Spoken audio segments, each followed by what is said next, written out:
L'un des arrêts les plus célèbres est le Blanco rendu par le tribunal des conflits le 8 février 1873. Cet arrêt consacre l'autonomie du droit administratif en affirmant que lorsque l'État cause un dommage dans le cadre d'un service public, la responsabilité ne doit pas être régie par le droit civil, mais par un régime spécial, et que c'est le juge administratif, non le juge civil, qui est compétent. Peu après, le Pelletier, tribunal des conflits, 30 juillet 1873, a posé la distinction essentielle entre la « faute de service » liée à l'activité de l'administration, et la « faute personnelle » liée au comportement personnel d'un agent. Cette distinction structure encore aujourd'hui la manière dont on engage la responsabilité de l'État ou de ses agents.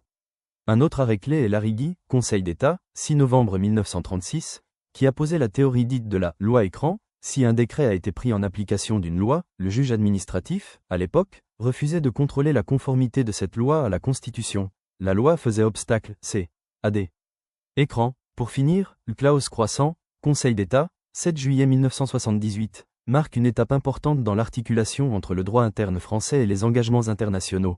Le Conseil d'État y reconnaît que les conventions et traités internationaux ont une autorité supérieure aux lois antérieures, ce qui modifie la hiérarchie des normes dans l'ordre juridique interne français.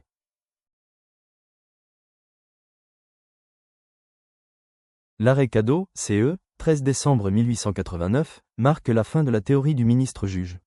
Avant cet arrêt, de nombreux litiges administratifs devaient être d'abord tranchés par les ministres. Cadeau consacre définitivement le Conseil d'État comme juge administratif de droit commun.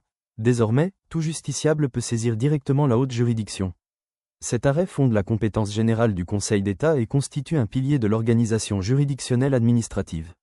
L'arrêt Herriès, CE, 28 juin 1918, reconnaît pour la première fois la théorie des circonstances exceptionnelles. En période de crise grave, en l'occurrence, la Première Guerre mondiale, l'administration peut déroger temporairement aux règles normales de compétence ou de procédure pour assurer la continuité de l'État. La haute juridiction admet que certaines illégalités formelles peuvent être justifiées par les nécessités supérieures de la nation. L'arrêt Dame-Dole et Laurent, CE, 28 février 1919, vient compléter Herriès en élargissant l'usage de la théorie des circonstances exceptionnelles. Le Conseil d'État admet qu'en période de trouble, l'administration peut prendre des mesures plus restrictives que d'ordinaire, à condition qu'elles soient strictement nécessaires. Cet arrêt fonde l'idée selon laquelle le juge contrôle la proportionnalité des mesures même en situation exceptionnelle. L'arrêt Société des granites porphyroïdes des Vosges, CE, 31 juillet 1912, est essentiel pour distinguer contrats administratifs et contrats de droit privé. Le Conseil d'État y affirme qu'un contrat passé par une personne publique peut être un simple contrat de droit privé dès lors qu'il ne contient aucune clause exorbitante du droit commun et n'est pas rattaché à un service public. Cet arrêt participe à la définition des critères du contrat administratif. Un arrêt majeur en matière de liberté publique est Benjamin, CE, 19 mai 1933. Le Conseil d'État y rappelle avec force que l'autorité administrative doit concilier le maintien de l'ordre public avec le respect des libertés fondamentales, en particulier la liberté de réunion. Il impose un contrôle strict de proportionnalité. Une mesure de police n'est légale que si elle est nécessaire, adaptée et proportionnée. C'est un pilier du droit des libertés. L'arrêt de Haine, CE, 7 juillet 1950, consacre l'exercice du droit de grève dans les services publics. Le Conseil d'État affirme que ce droit a valeur constitutionnelle, mais qu'il peut être encadré pour garantir la continuité du service public. Il reconnaît ainsi au gouvernement le pouvoir d'organisation interne des services publics en l'absence de loi applicable.